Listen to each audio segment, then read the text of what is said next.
बढ़ते हैं, बड़ी खबर सामने आ रही है प्रयागराज से। आपको बता दें, ज्ञानवापी मामले से जुड़ी हुई ये अहम खबर इस वक्त सामने आ रही है। ज्ञानवापी मामले में आज अहम सुनवाई होगी। इलाहाबाद हाईकोर्ट में महत्वपूर्ण सुनवाई। और आपको बता दें कि व्यास जी के तहखाने में पूजा करने की अनुमति दी गई थी, लेकिन पूजा पर रोक को लेकर आज सुनवाई होगी। एक याचिका दाखिल की गई थी जिसमें पूजा जो शुरू की गई है, जो अनुमति दी गई है, उस पर रोक लगाने की मांग की गई थी। याचिका पर देखिए सुनवाई एक बार हो चुकी है और इसमें पूजा पर रोक लगाने से इनकार कर दिया गया, लेकिन इस बार फिर से एक बार आज पूरे मामले पर सुनवाई होगी। जिला जज के आदेश को भी मुस्लिम पक्ष ने चुनौती दी है। मस्जिद की इंतजामिया कमेटी की तरफ से दाखिल की गई है याचिका और कोर्ट ने पिछली सुनवाई में पूजा जारी रखने के आदेश दिए थे। आज महत्वपूर्ण सुनवाई होगी, क्या फैसला आएगा ये देखना होगा। लेकिन ये बड़ी खबर आपको बता दें, ज्ञानवापी मामले पर सामने आ रही है, जहां पर आज व्यास जी तहखाने में पूजा को लेकर ये याचिका दाखिल की गई है। पूजा पर रोक लगाने की मांग की गई है और इसी को लेकर आज अहम सुनवाई होनी है। इलाहाबाद हाईकोर्ट में ये अहम सुनवाई होगी। व्यास जी के तहखाने में पूजा के मामले पर यह अपडेट आपको बता दें सामने आ रही है। और जिला जज की कोर्ट ने हिंदू पक्ष को अनुमति दी है।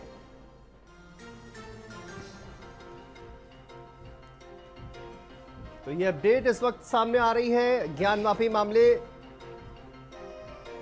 मामले से जुड़ी हुई अपडेट सामने आ रही है। आज महत्वपूर्ण सुनवाई होने वाली है, लेकिन ये पूरा जो कहा जाए जो डिस्प्यूट है, जो विवाद है, वो एक बार फिर से चर्चा में आ चुका है और लगातार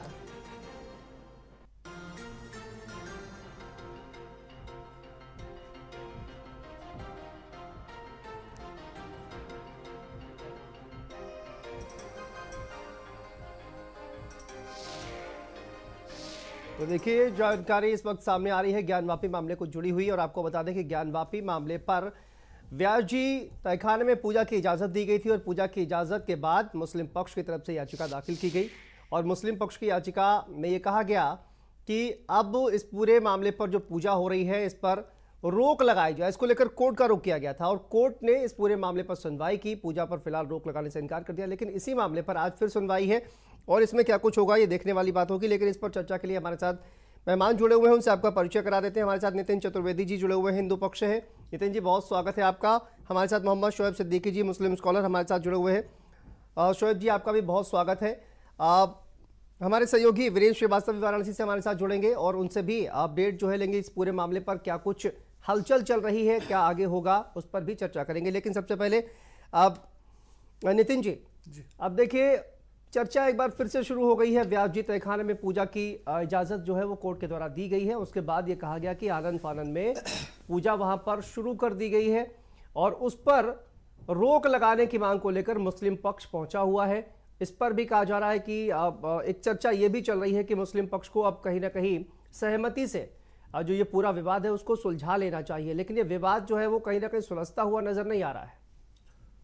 देखिए शांतनु जी, हम लोग हिंदुओं के 3 मेन तीर्थ हैं, अयोध्या, काशी, मथुरा।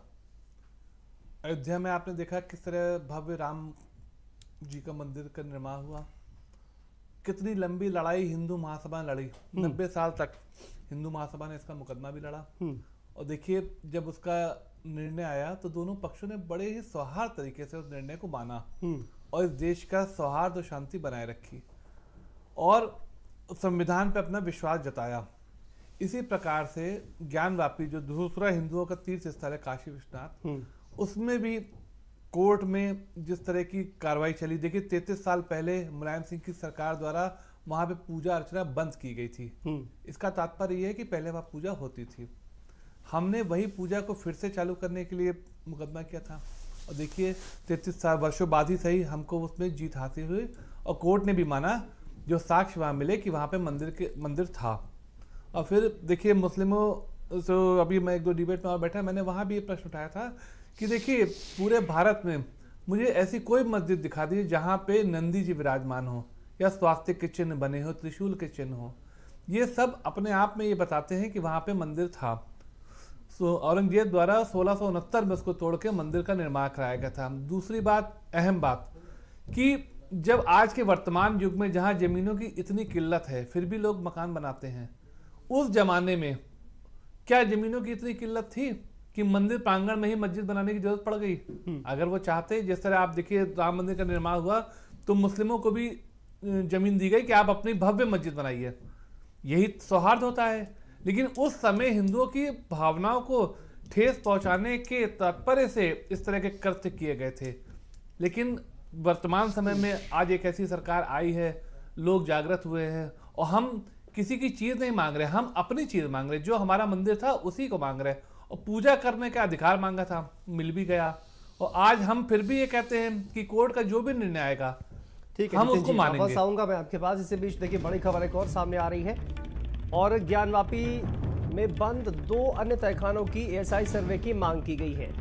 मामले पर आज जिला जज की अदालत में सुनवाई होगी। इसको लेकर देखिए 2 और तहखाने जिनको लेकर मांग की गई है, वादिनी ने अदालत में याचिका इसको लेकर दाखिल की गई थी और इसी पर आज पूरे मामले पर सुनवाई होगी। कोर्ट ने कल प्रार्थना पत्र को स्वीकार किया था। मामले पर आज सुनवाई होगी। 2 अन्य तहखानों के एएसआई सर्वे की मांग वाली याचिका जिस पर आज सुनवाई होगी करीब दोपहर 2 बजे के बाद मामले पर सुनवाई होगी। तो ये वाराणसी से एक और बड़ी जानकारी ज्ञानवापी मामले से जुड़ी हुई सामने आ रही है, जहां पर देखिए तहखाने से जुड़ी हुई ये बड़ी अपडेट जो है वो सामने आ रही है। विनीत हमारे सहयोगी जुड़ गए हैं वाराणसी से। विनीत, क्या जानकारी सामने आ रही है? जिस तरह से कहा जा रहा है कि 2 अन्य जो तहखाने हैं उनको भी एएसआई सर्वे की जो मांग है वो उस पर याचिका पर आज सुनवाई होनी है। क्या मांग की गई है इस याचिका में और क्या जानकारी इसको लेकर सामने आ रही है? बिल्कुल, देखिए वादनी महिला है राखी सिंह, उनकी तरफ से एक जो है प्रार्थना पत्र दिया गया था कल, जिसमें ये कहा गया था कि जो ज्ञानवापी परिसर के अंदर जो 2 अन्य बंद तहखाने हैं उसका भी एएसआई सर्वे जांच कराने की मांग की गई है। कल कोर्ट में राखी सिंह की तरफ से प्रार्थना पत्र दिया गया था जिसको जिला जज की अदालत ने स्वीकार कर लिया है और आज इस पूरे मामले में दोपहर लगभग 2 बजे के बाद माना जा रहा है कि इस पे सुनवाई होगा। आपको बता दें कि जब एएसआई सर्वे कमीशन की कार्रवाई हुई थी तो जब रिपोर्ट उसकी सार्वजनिक हुई थी उस दौरान ये साक्ष्य सामने निकल कर आए थे कि ज्ञानवापी परिसर में मौजूद ऐसे कई तहखाने हैं जो पूरी तरीके से सील हैं। उसको लेकर के जो है जो वादनी महिला राखी सिंह है उनके तरफ से जो प्रार्थना पत्र दिया गया था और जो बंद तहखाने पड़े हैं एएसआई सर्वे की जांच कराने की मांग की गई है। तो इस पूरे मामले में दोपहर लगभग 2 बजे के बाद सुनवाई होने वाली है और देखने वाली बात है कि इस पूरे मामले में और क्या कुछ निकल कर आता है, क्या सर्वे का आदेश दिया जाता है या नहीं, फिलहाल ये देखने वाली बात है। लेकिन दोपहर 2 बजे के बाद इस पूरे मामले में सुनवाई होनी है। विनीत, कुल कितने तहखाने? कहा यह जा रहा है कि 10 तहखाने हैं वहां पर जिनको हिंदू पक्ष के जो तमाम वकील हैं उनकी तरफ से कहा जा रहा है कि 10 तहखानों को खोलने की हमने याचिका कोर्ट में लगाई हुई है। फिलहाल ये जो 2 तहखानों की बात की जा रही है इन पर आज मामले पर सुनवाई होगी। लेकिन कुल कितने तहखाने हैं जिसको लेकर हिंदू पक्ष दावा करता है और उसको लेकर याचिका भी लगाई गई है? विनीत, बिल्कुल, देखिए ज्ञानवापी मस्जिद के परिसर की अगर बात कर ले तो ज्ञानवापी परिसर मस्जिद के अंदर जो है कुल 6 तहखाने थे जिनका एएसआई सर्वे कार्रवाई के दौरान एएसआई जांच किया गया था और जो एक प्रार्थना पत्र वादनी राखी सिंह की तरफ से दिया गया है, ये हिंदू पक्ष ऐसा दावा कर रहा है कि ज्ञानवापी परिसर में कई ऐसे तहखाने और भी हैं जो बंद पड़े हैं और फिलहाल 2 तहखानों की एएसआई सर्वे जांच कराने की मांग की गई है। इसके अलावा जो हिंदू पक्ष है उनके द्वारा बाकायदे नक्शा भी दिखाया गया है अपने प्रार्थना पत्र में, तो उसको जो है कोर्ट ने स्वीकार कर लिया है और 2 बजे के बाद लगभग सुनवाई होनी है। हिंदू पक्ष का जैसा कि लगातार ये दावा रहा है कि पहले वो वहां पर आदि विश्वेश्वर का जो है मंदिर हुआ करता था, उसे 17वीं शताब्दी में तोड़कर वहां पर मस्जिद का निर्माण कराया गया था। तो कहीं ना कहीं जो हिंदू पक्ष का दावा है वो लगातार जो है सच साबित होता हुआ दिखाई दे रहा है और यही वजह है कि जो मुस्लिम पक्ष है लगातार हर चीज पे जो है प्रश्न चिन्ह खड़ा अच्छा कर रहा है। विनीत, ये बताइए 6 तहखाने जिनका आप जिक्र कर रहे हैं, 6 तहखानों का सर्वे एएसआई के द्वारा हो चुका है और बाकी 2 अन्य जो तहखाने हैं उनके सर्वे के लिए याचिका दाखिल की गई है? बिल्कुल शांतनु, देखिए 6 तहखाने ऐसे हैं जिनका एएसआई सर्वे कमीशन की कार्रवाई के दौरान जो है पूरी तरीके से जांच किया गया था और एएसआई की रिपोर्ट में कहा गया था कि कई ऐसे तहखाने हैं जो बंद पड़े हैं जहां पे पत्थर से पूरी तरीके से पत्थर के दरवाजे से उसको सील किया गया है, जिसको लेकर के वादनी जो महिला है राखी सिंह, जो 2 अन्य तहखाने जो बंद पड़े हैं उनको खुलवाने की मांग की गई है और उसमें जो है एएसआई सर्वे जांच कराने की मांग की गई है। हिंदू पक्ष का दावा है कि जो अन्य 2 तहखाने जो बंद पड़े हुए हैं अगर उसकी जांच होती है, वहां से मलबा हटाया जाता है तो तमाम ऐसे जो साक्ष्य हैं वो कहीं ना कहीं निकल कर सामने आएंगे। और जो ज्ञानवापी मस्जिद की सच्चाई है, हिंदू पक्ष लगातार ये कह रहा है कि जो ज्ञानवापी मस्जिद की सच्चाई है वो कहीं ना कहीं देश के सामने आनी चाहिए। और इस पूरे मामले में जो एएसआई की रिपोर्ट है वो कहीं ना कहीं एक बुनियाद बनेगा, हिंदू पक्ष के लिए एक आधार बनेगा। क्योंकि अयोध्या मामले में भी हमने देखा था जिस तरीके से चलिए ठीक है विनीत, हमारे साथ वापस आएंगे आपके पास शोएब जी से। शोएब जी, ये पूरा देखिए एक बार फिर से चर्चा जो है वो ज्ञानवापी की चल चुकी है, और किस तरह से आप ये देखते हैं, किस तरह ये विवाद सुलझने की संभावना नजर आती है? क्या कोर्ट के द्वारा ही सुलझेगा? मुझे लगता है कि पॉलिटिक्स इतनी ज्यादा होगी कि बिना कोर्ट का सहारा लिए कोर्ट के बाहर ये मसला सुलझ नहीं सकता है। आप क्या मानते हैं इस पर शोएब जी? देखिए सर, बिल्कुल बहुत अच्छी बात आपने कही। कोर्ट के द्वारा ही ये मसला तय होगा, क्योंकि इसमें आवाम के अलावा इसमें बड़ी बड़ी पार्टियों में चंद लोग सियासत की रोटियां सेक रहे हैं कि इस मामले को बढ़ाया जाए। आप देखिए, अगर बड़े बड़े मामले अगर समझौता होता है, 2 कदम आप पीछे हटे 2 हम कदम हटें, तो समझौता हो जाता है। लेकिन इसमें चंद लोग अपनी रोटियां सेकने की कोशिश करते हैं। कुछ पार्टियां जो हैं इक़्तिदार में आने की रोटियां सेक रही हैं, कुछ मौजूदा हैं तो उसमें उस तरह की बातें आ रही हैं। आप देखिए, मैंने पिछली मरतबा भी कहा था कि मुस्लिम समुदाय की जो पैरवी होती है बिल्कुल लचर होती है। देखिए, सच्ची बात कहने में कोई दिक्कत नहीं होती है, वक्ती लोग बुरा मानते हैं लेकिन हकीकत सामने आती है। आप देखिए, जो हिंदू पक्ष है मेरा और मुस्लिम पक्ष मेरा है, आप देखिए उन्होंने कितनी अच्छी पैरवी करी। और एक आर्डर जो अभी हुआ है कि हाईकोर्ट में सुनवाई होगी, लेकिन जिला जज ने पूजा पे रोक नहीं लगाई। और आज देखिए वादनी ने एक और डाल दिया कि उसमें जांच कराई जाए। तो हमारे वहाँ जो है लचर पैरवी की वजह से ये सब चीज़ें होती हैं। अब हाई कोर्ट में देखिए अगर रिलीफ मिलता है एक समुदाय को, जाहिर सी बात है अगर हिंदू पक्ष की आस्था की बात है तो मुस्लिम पक्ष की भी आस्था की बात है। लेकिन उसके बावजूद एक बात रहनी चाहिए कि मुल्क का जो माहौल है वो सही रहे और कानून सबको फॉलो करना चाहिए। अगर हम मिसाल दे रहे हैं कि मुस्लिम समुदाय के पक्ष में नहीं आता है तो उनके पास रास्ते खुले हैं सुप्रीम कोर्ट जाने के। लेकिन इस तरह के कोई बयानात या दोनों पार्टी या दोनों समुदाय मंजर-ए-आम पर आकर इस तरह की कोई घटनाएं ना घटित करें जिससे कि मुल्क का माहौल ख़राब हो। अब आप देखिए ज्ञानवापी की बात है, अभी जिस तरह के लोग बात कर रहे थे उसके बाद मथुरा, फिर लोग लखनऊ में टीआरएली मस्जिद की बात कर रहे थे। तो इस तरह की बातें मैं चाहता हूं मुख्यमंत्री से भी और प्रधानमंत्री से भी कि इस तरह की बातें मंजर-ए-आम पर खासकर पार्टी बेस से ना है जिससे माहौल ख़राब हो। और जाहिर सी बात है मुल्क का कानून जो है संविधान से देखिए चलता है, कोई भी मुल्क को संविधान चलता है, संविधान से बड़ा कोई नहीं है। और हमारे नबी ने भी फरमाया है कि मुल्क की वफादारी आधा ईमान है। आप बताइए कोई मुसलमान इसके खिलाफ तो नहीं जाता है। लेकिन मैं एक बात खास मुस्लिम समुदाय से कहना चाहूँगा कि आप किसी की बातों में ना आए। आपके एडवोकेट बड़े बड़े आलिम बड़े बड़े रहनुमा इसकी पैरवी कर रहे हैं और जो भी आर्डर आए उसको आप मानिए और किसी तरह की कोई बयानबाजी कहीं निकल के सर ना करें, माहौल का ना खराब करें। और सर एक चीज़ बहुत खास ये भी है सर, चूँकि मुल्क में देखिए मरकजी इलेक्शन होने वाले नज़दीक हैं, मेरा ख्याल अप्रैल मई में शुरू हो जाएंगे।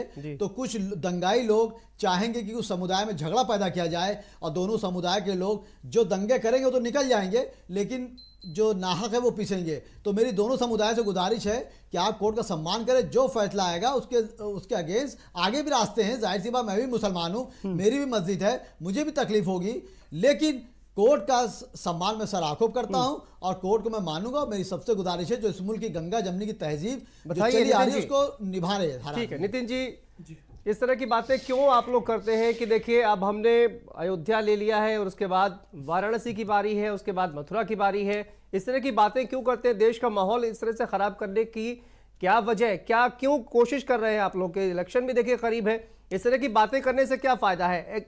अगर कहा जाए कि कोर्ट के माध्यम से अगर पैरवी वहां पर चल रही है तो इस तरह की बातें आप क्यों करते हैं? शोएब जी का कहना है। देखिए शोएब जी बहुत ही अच्छे व्यक्ति हैं, लेकिन उन्होंने अभी अपने मुस्लिम भाइयों के स्टेटमेंट मुझे लगता है सुने नहीं हैं।